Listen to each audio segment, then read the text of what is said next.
Well, I hope you had a lovely weekend. That's what weekends are for, but starts of weeks are good too. And so, good morning. It is Monday, a brand new week, your daily feel-good podcast. Our Start Your Day Positive podcast. Welcome aboard. Good morning. I am Len. Hey, I'm Sarah. I hope you had a fabulous weekend.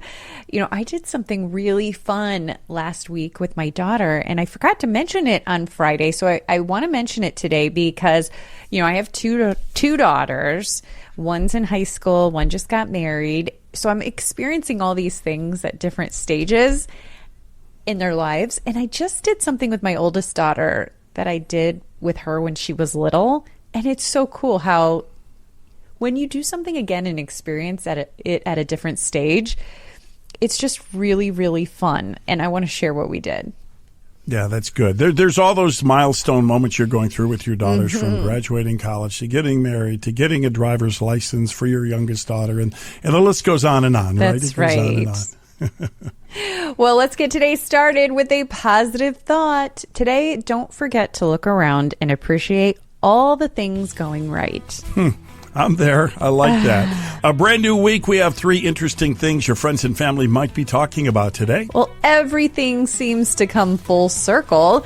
Remember when streaming was supposed to replace live TV? Well, now Netflix may be bringing it back. Netflix is exploring the idea of launching 24/7 live channels that continuously stream shows, giving viewers something simply to turn on.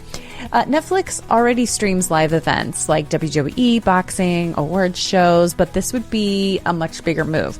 Netflix is looking for new ways to keep viewers engaged. So the company has seen audience drop-offs between the first and second seasons of many original series, and its overall share of TV viewing has slipped. It's interesting. Going back to live TV where the unexpected is there. You have to tune in and you got to catch the show live. That's interesting. It did seem like that model that they had was unsustainable, where they would have a series and they would release the whole series all at once. And then you had nothing for sometimes over a year, and then you had to reinvest in the characters. Right. And I don't think these streaming companies realized how expensive it is to create that and how fast people would binge stuff. Like, you release a new show and it's like, boom, okay, I'm done over the weekend.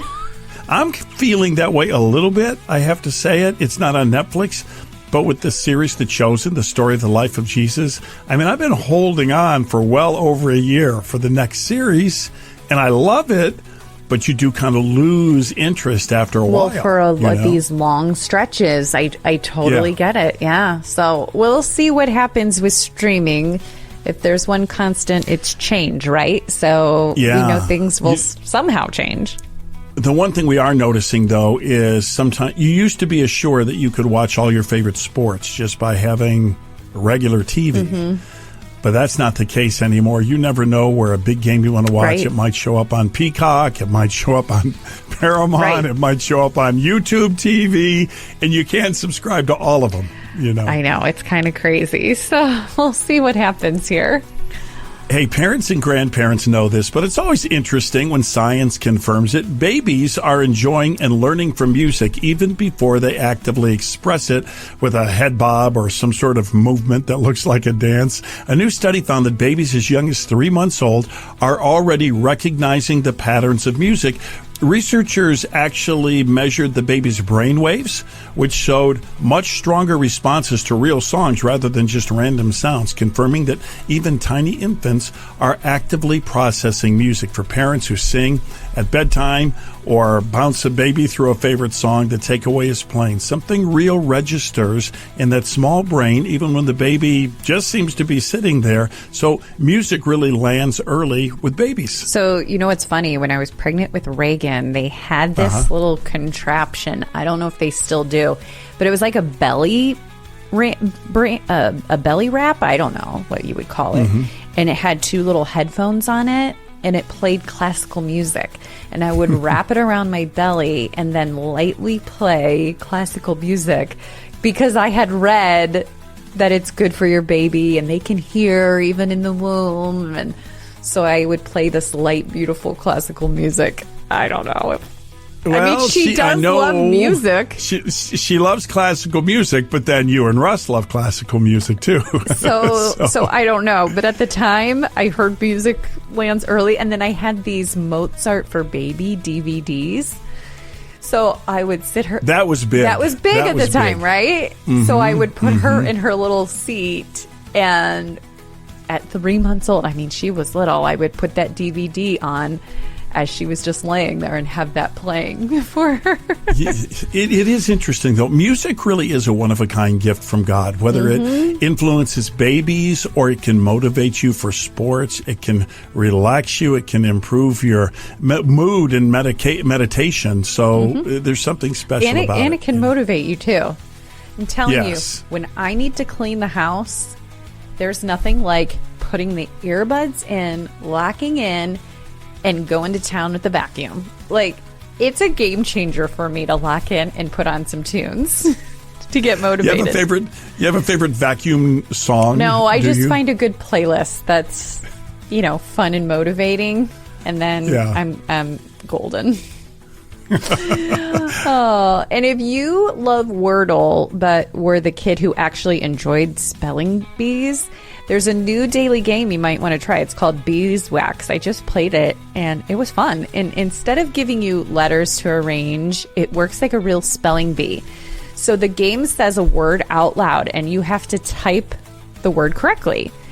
You can ask for hints, like what's the word's origin or definition, but if you misspell just one word, your game's over.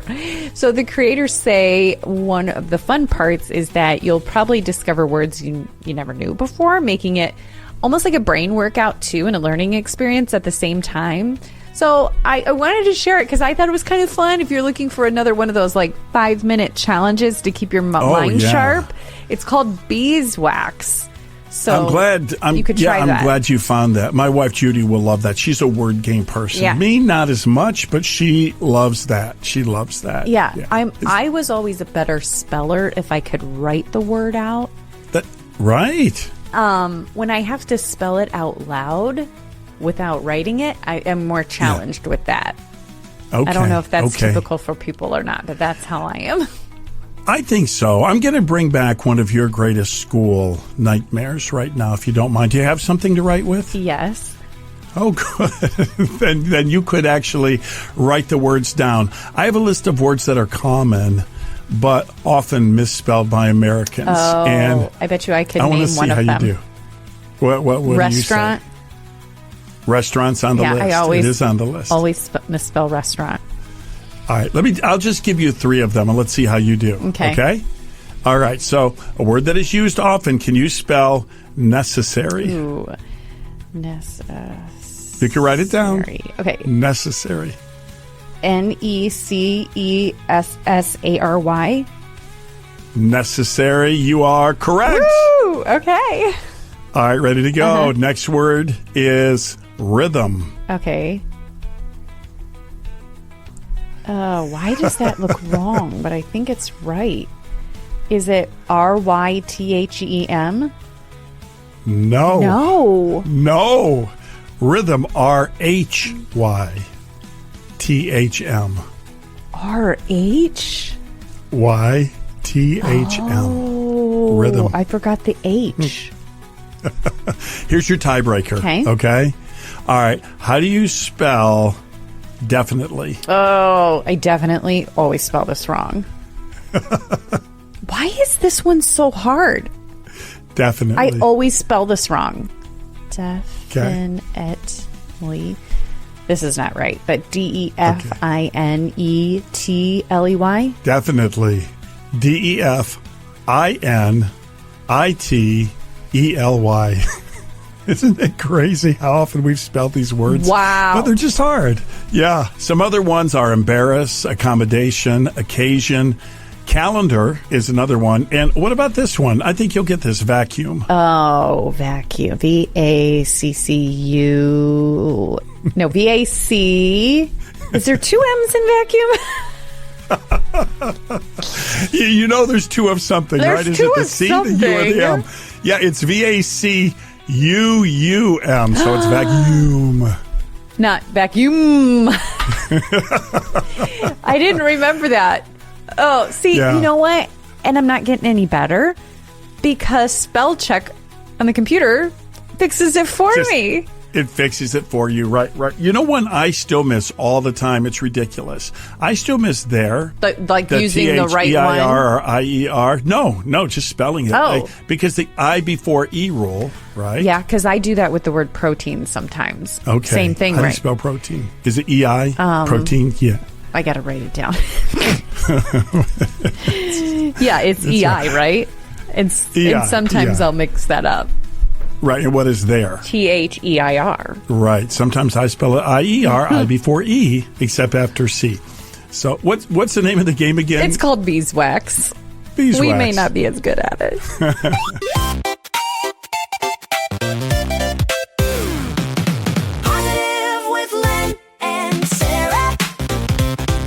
Hey, I don't know. I like lists. I think you may find this list interesting. I looked this up recently. It's a list of the best first dates to break the ice. Oh, okay. Yeah. Mm-hmm. All right. So number one is just coffee and a walk. So you just stop and grab a coffee, right? Okay. And take a walk. But you know what's right after that? I think this might surprise a lot of people. Miniature golf. I think that's good. I do too.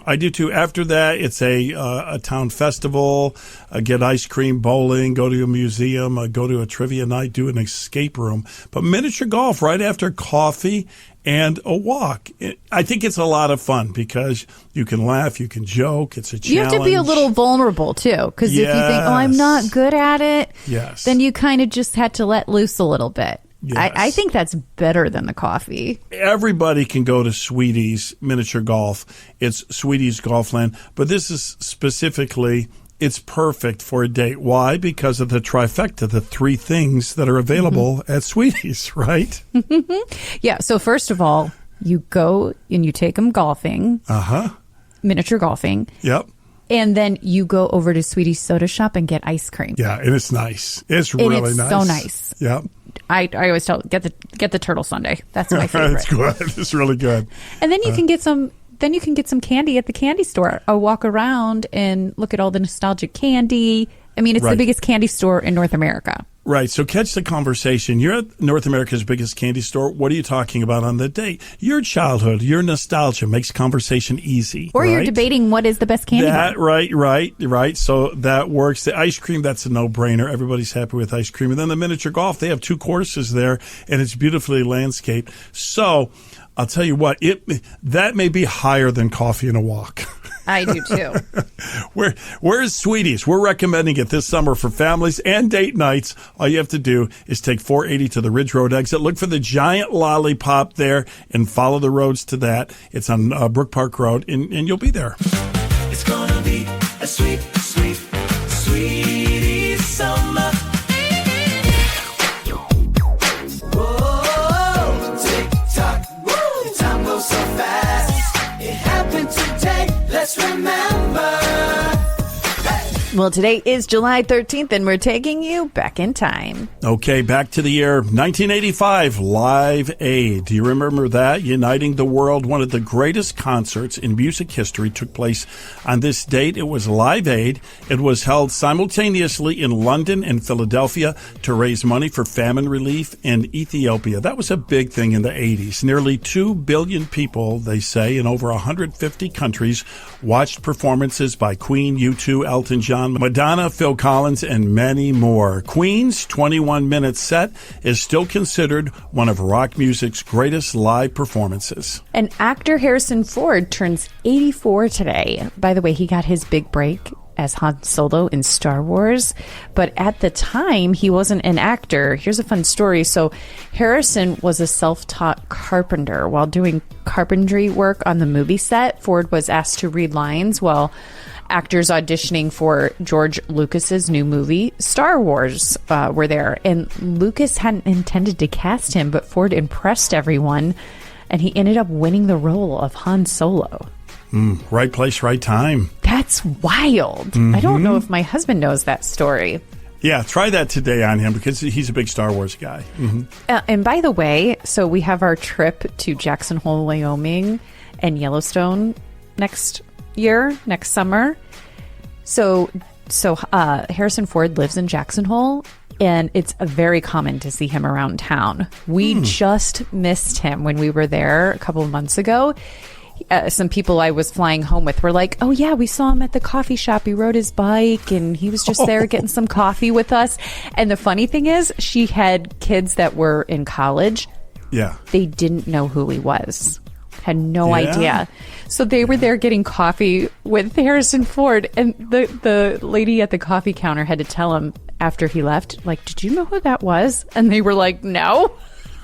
That's pretty wild. Isn't that wild? So you never know who fast. who you might meet.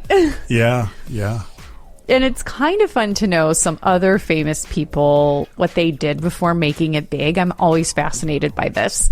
So Brad Pitt, chicken mascot. He dressed up as a giant chicken outside a fast food restaurant to attract customers. Madonna worked at Dunkin' Donuts. Oprah Winfrey, grocery store clerk. Jennifer Aniston, telemarketer. And it's funny, so the tour guide who takes us around our New York City trip, he's done it for us for the last several years, actually knew Jennifer Aniston before she was famous and would say, like, yeah, she waited on us and she was a waitress and we'd go to the restaurant and like hung out with her and stuff. So she was definitely the telemarketer, waitress, doing all the things before she was big. And John Bon Jovi, janitor at a recording studio, he swept the floors and cleaned up while hoping for a chance to make a record. And one demo he sang there became his first hit. Interesting. And then Taylor Swift, a Christmas tree farm worker. Didn't her parents own a Christmas tree farm or something? Yeah, they did. And she had a job that I don't think you would like very much. I kind of know this story. She was too young to interact and sell Christmas trees with customers at the time. So she would walk up and down the rows and basically clean out praying mantis nests from the trees so they wouldn't hatch in people's homes. That was her job. Oh, no. That was her job. Way could I do that? If you were in the Swift family, you would. You'd have to. Right? True story. That is one reason I don't get a real tree. And Oprah, being that grocery store clerk, I guess she actually lost that job. She worked the checkout counter, and she was just too generous. She just was there checking people out, and she would go, you get a candy bar, and you get a candy bar. No, and she did not. You're making that up. Yeah, that was... Oh, my goodness. Congratulations, you win free gas. Boy, we had so much fun last month. We gave a gas gift card away every day, but good news, it doesn't stop there. Hi, it's Stephanie Schaefer from Fox 8. Len and Sarah, your gas giveaway just got even bigger. Tell your podcast family to tune in to our morning coffee quiz around 6:45 every morning, because every day someone is driving away with $100 in free gas thanks to the Claiborne Auto Group. We'll see you on Fox 8 and keep starting your day positive. Love you guys. Stephanie, thank you. The Fox 8 Morning Coffee Quiz is always a lot of fun. And thanks to our Positive Day Do Good partner, Claiborne, every day somebody wins a $100 gas gift card. And speaking of Claiborne, if you're thinking Lincoln, you have to see Claiborne's brand new state-of-the-art Lincoln showroom in Kent. It's beautiful, just down the road from Claiborne Ford and Claiborne Chrysler Jeep Dodge and Ram in Kent. They're all closer than you think. It always makes me laugh. Yeah, I love that it's super positive. It brightens my morning every day when I go to work. They always say some of the best life lessons you can learn on the playing field in sports. That's why it's so important for kids to have good coaches and get involved in team sports. And right now the conversation is soccer, right? Obviously. Everybody's talking about soccer. Yeah, something popped up and I love this. So as you listen to this, you can pretend you're a little kid who's a soccer player, or you can say that really applies to my life. There's a soccer coach by the name of Joshua Paul. And he teaches youth soccer. He's also has a good podcast, a big podcast.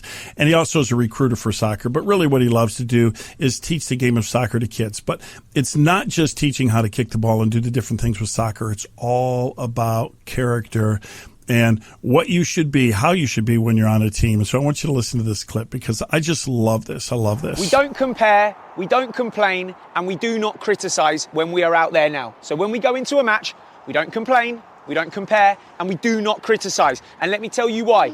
Okay, you need to know this. We don't complain. Because when we complain, our energy gets lowered. We start to feel sorry for ourselves. We start to feel like the victim. Is that good or bad on the football pitch? Bad. Don't want that. We don't compare. Never compare yourself to anybody else on the football pitch. You are who you are. You are amazing as you are. You don't need to compare. Because when we compare, we immediately lose. So is comparing ourselves on the football pitch good or bad? Bad. And the final thing, we don't criticize. We don't criticize ourselves and we don't criticize our teammates. Because when we criticize, we start to make others feel bad about themselves and we lower our energy. So criticizing, good or bad on the football pitch? Bad. So please remember that for me. And not just on the football pitch, but out there when you leave here as well. Never compare, never complain, and never criticize. Because those three things are easy to do. They're easy to do. They're easy to get tempted to do. But I don't want you boys to get in the habit of doing them. Can you do that for me? Never complain, never compare, don't criticize. That's all good stuff. Any of those pop to you? Which do you think is the biggest disruptor? Or are they equal? Complaining, comparing, or criticizing? Complaining, I think that's the most out of all of those. Yeah. I mean, none of them are fun, but I think that's the biggest. Yeah, the only one I wasn't sure on, honestly, was comparing. I think sometimes comparing, if you compare yourself, you can make yourself better. I always like to say when you're inspired by someone else. That's a great way to say it. Because I think there's a difference being inspired by someone and then comparing. Because when you're comparing, you're usually being hard on yourself. And I'm not going to do this, and they do this, and I can't. I could never measure up. Wow, that's so great. as long as you're doing it as inspiration, I think it's a good thing. Good. I like that. So inspire versus compare, and then criticize. That never gets you anywhere. That never gets you anywhere. Those are good tips, though. No. And it's fun for me. I love coaching youth sports. I always have. And the opportunity to share a message like that to a bunch of 11 and 12-year-olds, isn't that the best? Absolutely. I totally agree. We're able to bring our podcast to you in positivity and faith-building conversations because of our partners, our sponsors. And one of them that is just doing such a wonderful job is Liberty Health Share. I'm taking a moment to spotlight Liberty because I know many of you are having a hard time with healthcare costs. It's just been cost prohibitive for you. Maybe it's not available through your work. Maybe you're an entrepreneur, or maybe just your share is too much. You might want to look into Liberty. It is not insurance. It is healthcare sharing, and it's working so well. And it's affordable too. Spread the word, and you can find out more at libertyhealthshare.org. So it's really cool watching your kids grow up and see them and experience things with them at different stages in their life. So the other night, my daughter and I went down to Playhouse Square. The Lion King is showing there right now on stage. And first of all, it's spectacular. And I think it runs till mid-August. So if you haven't seen The Lion King on stage, go. It is so well worth it.